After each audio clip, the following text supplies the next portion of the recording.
Salve Maria, sejam todos bem-vindos a mais uma catequese em preparação para a consagração. Eu me chamo Irmã Maria Madalena, faço parte da Fraternidade Arca de Maria, então que possamos nesta catequese aprender mais sobre Nossa Senhora, para assim podermos amar mais a Jesus. Iniciamos a nossa catequese com uma oração. Em nome do Pai, do Filho e do Espírito Santo. Amém.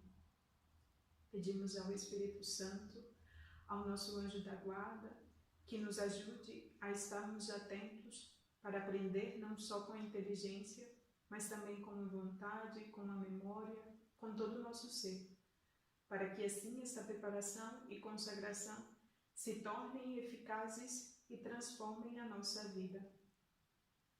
Ave Maria, cheia de graça, o Senhor é convosco. Bendita sois vós entre as mulheres, e bendito é o fruto do vosso ventre, Jesus. Santa Maria, Mãe de Deus, rogai por nós, pecadores, agora e na hora da nossa morte. Amém. São Luís Maria Grion de Montfort, rogai por nós. São João Paulo II, rogai por nós. Em nome do Pai, do Filho e do Espírito Santo. Amém. Então, eu penso que nos capítulos anteriores já conseguiram entender que, na realidade, o que a consagração a Nossa Senhora nos leva é o amor a Deus. Pois Ele deve e é o centro da nossa devoção. A centralidade da devoção a Maria é o próprio Jesus Cristo. A devoção a Maria é um meio para nos aproximar de Jesus e para Ele nos entregar. Com o passar do tempo, o que irá acontecer, se for vivida a consagração com fidelidade, quanto mais próximo eu estiver de Nossa Senhora, mais e mais ela nos levará a Jesus, e assim ela própria se esconderá, e quem estará no centro e irá aparecer será o próprio Jesus Cristo. E aqui lhes dou um exemplo. Quando amamos alguém, queremos estar unidos a essa pessoa. Muitas vezes pensamos nela o dia inteiro, a que horas vamos encontrá-la, aquilo que fazemos muitas vezes é voltado para essa pessoa, e eu quero estar junto dessa pessoa, quero poder falar com ela, quero poder estar um pouco mais perto dela. O que acontecerá com a nossa consagração à Virgem Maria? Ela nos vai ajudar a que tenhamos o desejo de amar mais a Deus, estar junto dele e, como uma consequência da consagração, a prontidão para servir será consequência, porque, afinal, o nosso dever diante dessa consagração será amar e nos unir a Deus. Isso também significa ter prontidão no nosso ato de vontade e não um mero sentimento. Espero que nas catequeses anteriores tenham ficado claro que a consagração não é um ato simplesmente de sentimento, mas de vontade.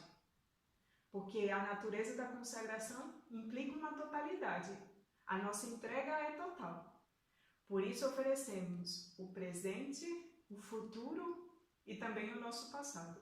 Ofertamos tudo a Nossa Senhora e ela nos ajudará a amar a Deus, servi-lo e ser totalmente dele. E não digo para que isso aconteça que tenhamos que nos tornar padres e religiosas. Não. Cada um de nós será no nosso estado de vida, seja casado, seja solteiro, enfim. A busca da perfeição e da santidade acontecerá de maneira a que, quanto mais eu me entregue a Nossa Senhora, mais ela me levará a Deus.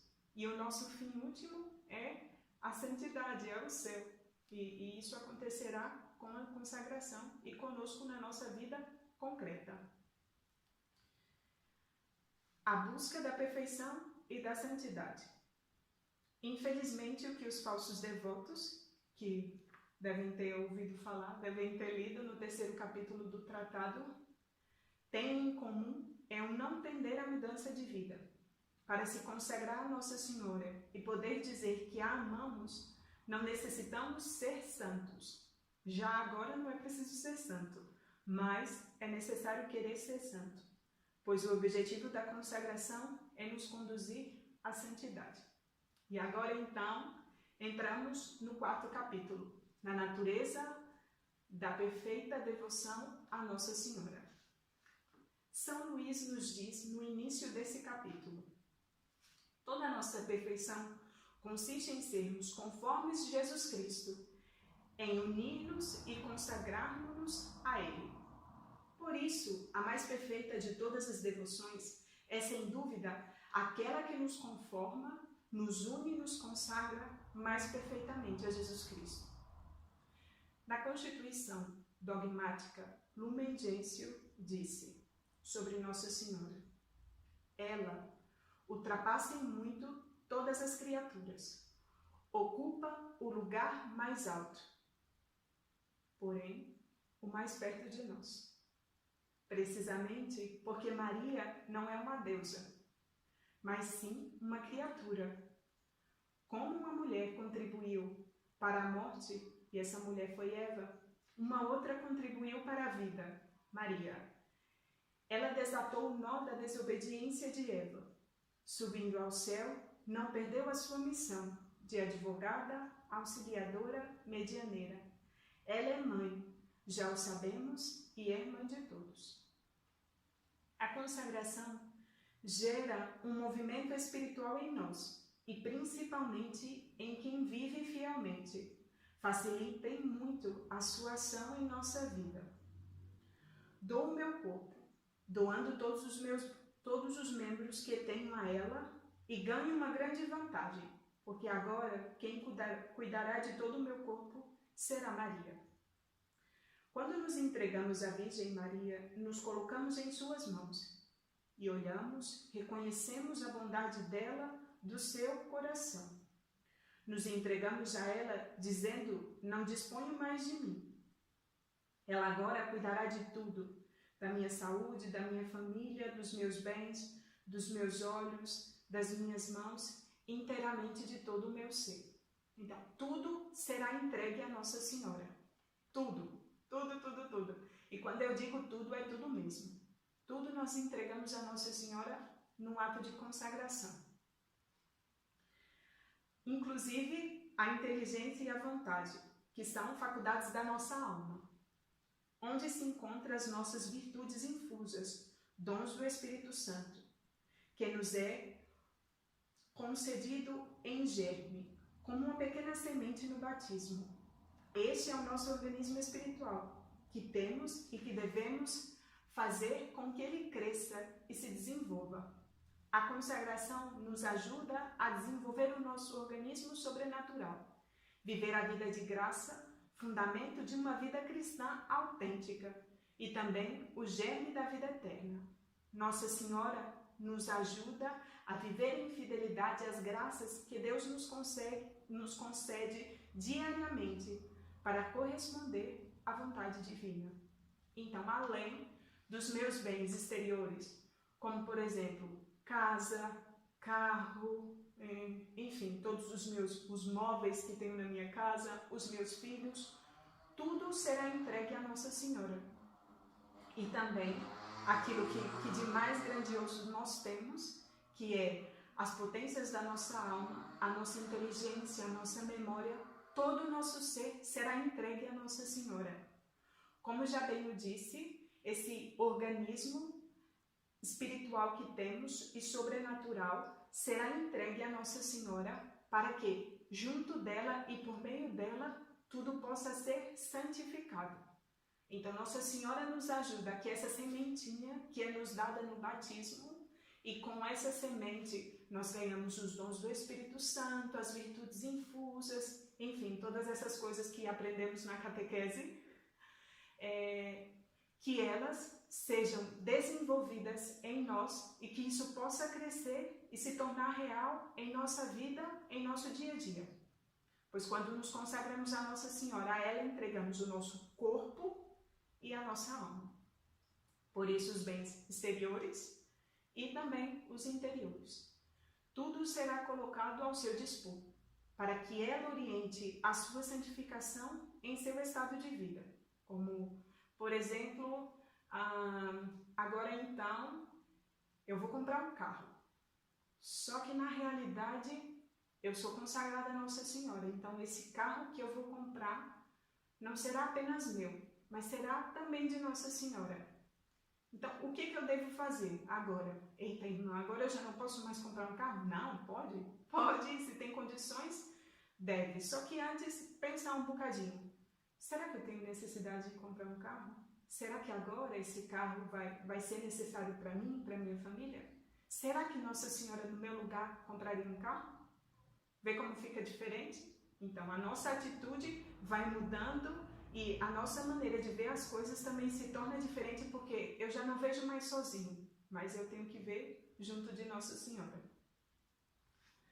Afinal, as minhas ações já não as faço mais sozinho, mas junto dela. Os meus bens interiores, que são os bens espirituais. E agora eu passo a explicar um bocadinho mais a fundo esses bens, que São Luís diz e chama em 3 categorias, que é o valor meritório, satisfatório e impetratório. O meritório, que é um mérito, uma realidade de justiça. Todo ato bom, feito livremente por uma pessoa em estado de graça, com intenção sobrenatural, possui um tríplice valor, que são esses valores: meritório, satisfatório e impetratório. O valor meritório alimenta-nos o nosso capital de graça habitual e os nossos direitos à glória celeste. Somente Jesus mereceu a glória do céu. Como, por exemplo, eu vou explicando agora os valores para que possam entender e fique mais de fácil compreensão para saberem tudo aquilo que vão oferecer a Nossa Senhora. Por exemplo, esse valor meritório é um patrão. Um patrão, todos os meses, ele tem que pagar o ordenário do seu trabalhador, o salário dele. Por quê? Porque ele merece. A pessoa trabalhou ali durante talvez 25 dias ou 30, não importa. Depois que ela fez o trabalho dela, ela merece um salário. O valor meritório é assim, né? É aquilo que nós merecemos por aquilo que fazemos. Então, se assim trabalharmos, assim vamos merecer. Como se essa nossa atitude boa nos levasse a um merecimento, por uma questão de justiça. Nós não podemos dizer que merecemos o céu. Somente Jesus mereceu o céu. Somente Ele, em seu amor infinito, na sua morte na cruz, na sua entrega, mereceu o céu. Mas Ele é tão bom que nos deu a graça de merecer também o céu. E como é que Jesus fez isso? Ele fez isso como um multimilionário. Imaginamos agora que um multimilionário é um homem que tem muito dinheiro. E ele quer dar esse dinheiro. Mas seria muito fácil que ele lá do 5º andar da sua casa, lá do seu apartamento, jogasse dinheiro para toda a gente dali, e que cada um ia pegar lá embaixo, e toda a gente muito feliz porque, ganhei dinheiro, aqui o multimilionário está a nos doar dinheiro. Só que isso seria muito fácil. Então o que esse multimilionário faz? Uma gincana, onde ganha dinheiro conforme ganha-se as provas. Não é uma questão de proporção, porque ele promete que iria dar o dinheiro conforme as pessoas realizassem as provas. Por isso, as nossas pequenas obras, os nossos pequenos atos de amor que fazemos, merecem o nosso céu. Então, assim, o próprio Cristo faz conosco. Assim, dei um exemplo meio que em comparação, só para que pudessem entender. Mas é assim que o próprio Jesus Cristo faz conosco. É assim que Deus faz conosco. Ele, que é rico em graça, rico em misericórdia, nos distribui esses méritos. Só que nós temos que merecer. Não é simplesmente ficar ali debaixo da janela do multimilionário a esperar que caia o dinheiro do céu. Não, para isso é preciso trabalhar um bocadinho. Por isso, as nossas pequenas obras, os pequenos atos de amor que fazemos, merecem o nosso céu. Em sentido amplo, quem merece é apenas Jesus Cristo. Mas por uma questão de proporção, nós acabamos que por merecer o céu, como as obras que realizamos. Assim, podemos aumentar ou diminuir a nossa glória no céu, porque afinal Deus é infinito. Então, ou seja, esses méritos são distribuídos de forma infinita e nós é que vamos merecendo conforme as nossas obras.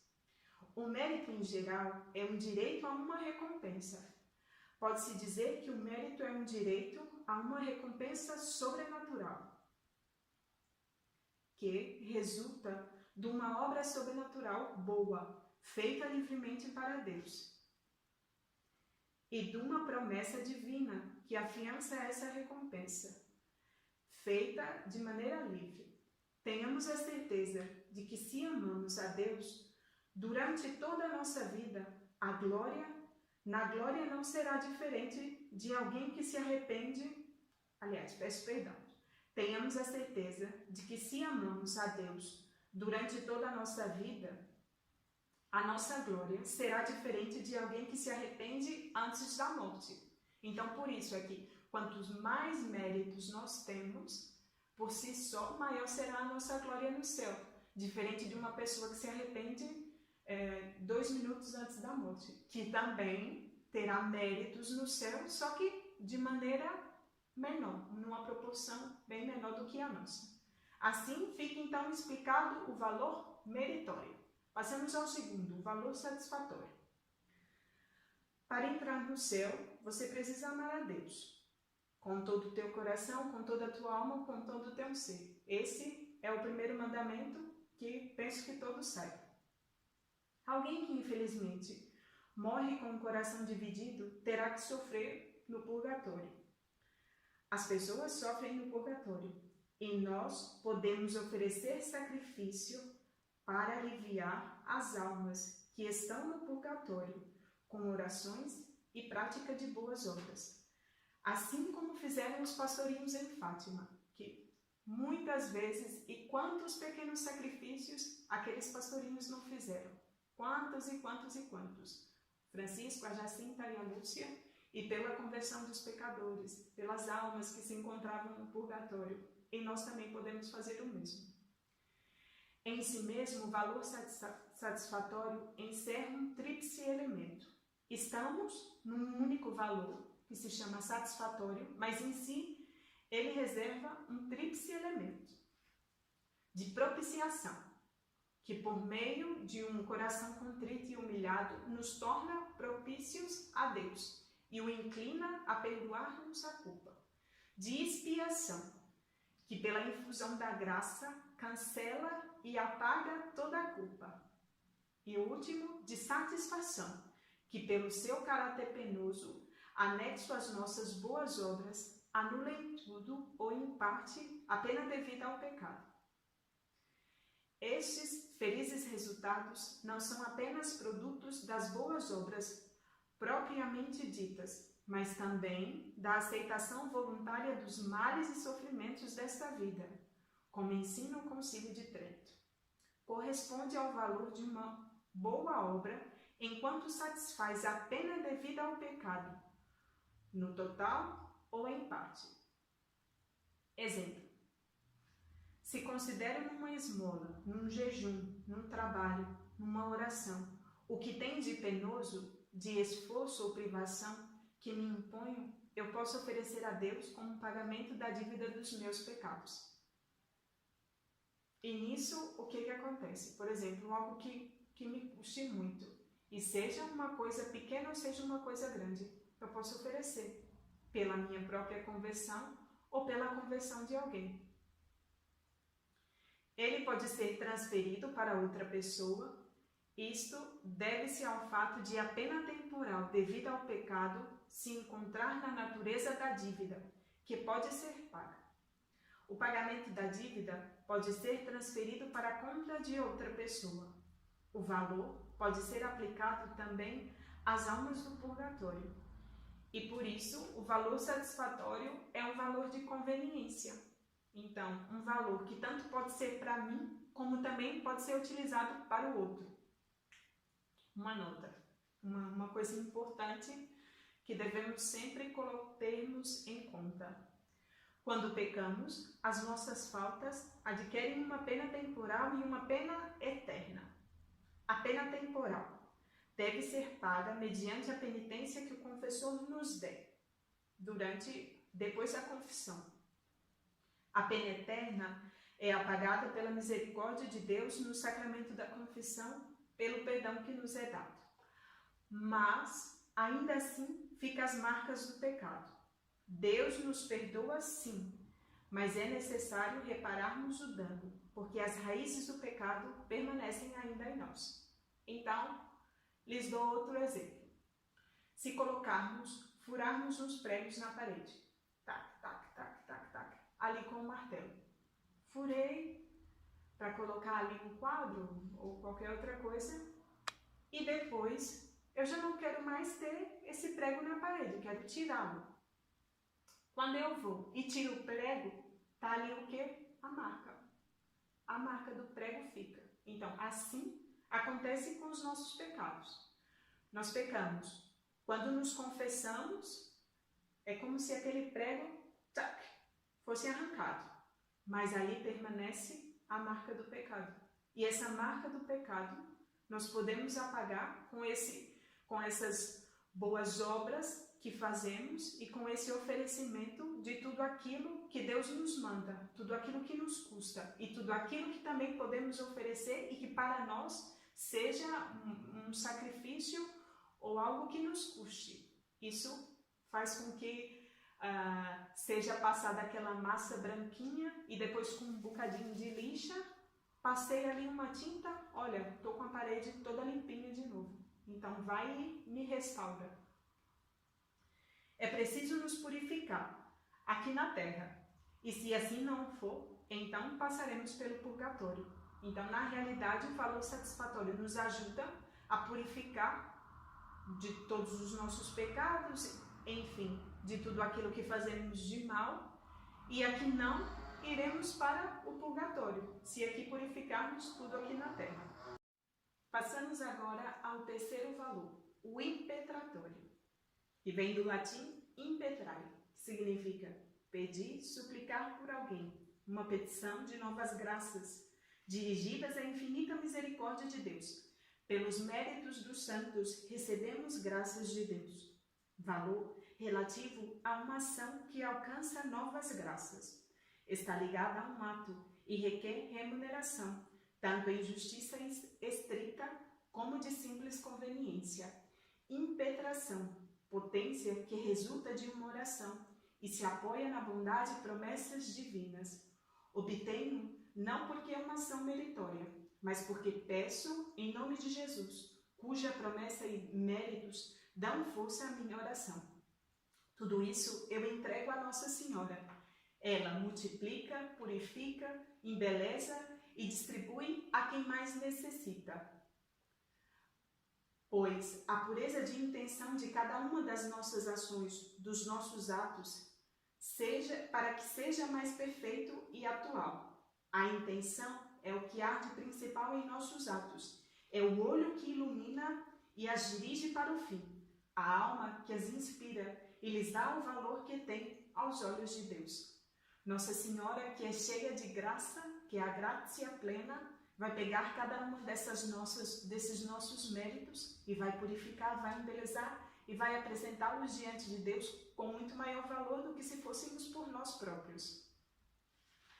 Assim, então, passo agora brevemente a explicar para ficar tudo bem claro, se ainda houver alguma dúvida com relação a esses três valores.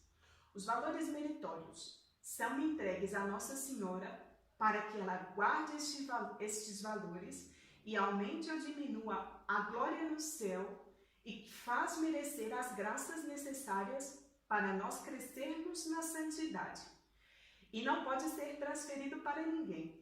Ela, em sua bondade, nos ajudará a não cair em pecado mortal e a não perder nada, mas para que tudo seja purificado, aumentado e assim conseguirmos dar maior glória a Deus. O valor satisfatório de reparação nas desordens dos pecados cometidos. Faço penitência e reparação dos meus pecados ou dos pecados dos outros para diminuir o meu purgatório ou o purgatório do outro, porque afinal é um valor onde eu posso pedir também por alguém. E o último, o impetratório, valor da boa obra realizada e petição de uma graça. Não quer dizer que agora não podemos pedir e nem rezar por ninguém por ter entregado todos esses valores à Nossa Senhora. Porém, agora tudo será colocado nas mãos dela. Então, eu peço por alguém, mas antes coloco nas mãos de Nossa Senhora, não para que seja feita a minha vontade, mas a vontade dela, que é também a vontade de Deus. E assim ela multiplica e purifica este valor. E as minhas obras serão de muito maior valores do que se eu as entregasse propriamente falando e chegasse diretamente a Deus. Explico. Os nossos méritos, se fôssemos por nós mesmos, estaria numa bandeja assim um pouco suja, com umas frutas ali podres, e quando entregamos a Nossa Senhora, tudo se torna belo, tudo se multiplica, tudo se torna bonito e agradável diante de Deus, porque afinal não vai pelas nossas mãos corrompidas, mas vai pelas mãos de Nossa Senhora, puras e belas aos olhos de Deus. Tudo isso é uma renovação das nossas promessas batismais. A consagração nada mais é que a renovação dessas promessas que fazemos quando somos pequenos. A maioria de nós fez o nosso batismo quando era ainda muito pequeno. Então, alguns não se lembram, porque afinal quem fez as renúncias, quem disse não e quem disse creio foram os pais e os padrinhos, e não propriamente falando a pessoa. Eles fizeram pela pessoa essa renúncia.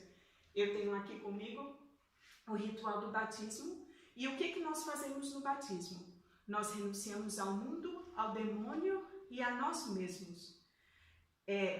O celebrante pergunta: renuncias ao pecado para viver em liberdade de filho de Deus? Respondemos: sim, renuncio. Renuncia a todas as seduções do mal para que não domine em vós o pecado? Sim, renuncio. E assim segue muitas renúncias e vamos ali dizendo: sim, renuncio. Ou os nossos pais e padrinhos dizem por nós. E no final, crê na Santa Igreja Católica? Sim, creio. Então essas promessas são renovadas através deste ato que fazemos de consagração. Podem me perguntar: irmã, então a consagração é um sacramento? Não, não é um sacramento. O seu batismo já foi feito, ali já recebeu todas as graças necessárias, porém vamos fazer a renovação deste ato tão belo e sublime que muitas vezes ou nos passa despercebido porque éramos muito pequenos, ou nos passa assim sem um tanto de valor, porque afinal toda a gente se batiza, eu sou muito católico, a minha família é católica, então me batizou. E muitas vezes não vivemos a fundo aquilo que é as promessas do nosso batismo. A consagração nos ajuda a viver tudo isso em plenitude, porque afinal com o batismo despojamos-nos do homem velho, do Adão terreno, e revestimos-nos do homem novo, que é Jesus Cristo. Assim nos diz São Paulo na sua carta aos Romanos. O batismo é a morte e vida, morte e ressurreição, a semelhança de Jesus Cristo. O que foi a cruz e o sepulcro para Cristo, isto é o que é o batismo para a nossa alma. Morte, a vida de pecado que todos nós herdamos de Adão. Ressurreição, a uma vida nova que nos foi dada por meio de Jesus Cristo. Assim, na consagração, a Virgem Maria nada mais é que aquela que nos auxilia a que essa renovação dos nossos votos batismais possa ser vivida agora em plenitude. Que essa renúncia ao mundo, ao pecado e a nós mesmos, nós nos entregamos totalmente a Jesus, novamente pelas mãos de Maria. Assim como afirma Santo Agostinho, no batismo, ao mesmo tempo que se renuncia à escravidão do demônio, se promete permanecer em servidão a Cristo. Assim, vamos permanecer em servidão a Cristo por meio de Nossa Senhora, fazendo a nossa consagração. Espero que esta catequese tenha ajudado, espero que tenham compreendido e que Nossa Senhora possa verdadeiramente transformar as vossas almas, transformar cada um dos senhores, conforme forem fazendo essa preparação para a consagração, para que no dia da consagração possamos fazer tudo com maior entendimento, com maior amor a Nossa Senhora, para a honra e glória de Deus. Nós vos damos graças, Senhor Deus onipotente, por todos os vossos benefícios, a vós que viveis e reinais pelos séculos dos séculos. Amém. Glória ao Pai, ao Filho e ao Espírito Santo, como era no princípio, agora e sempre. Amém. Salve Maria.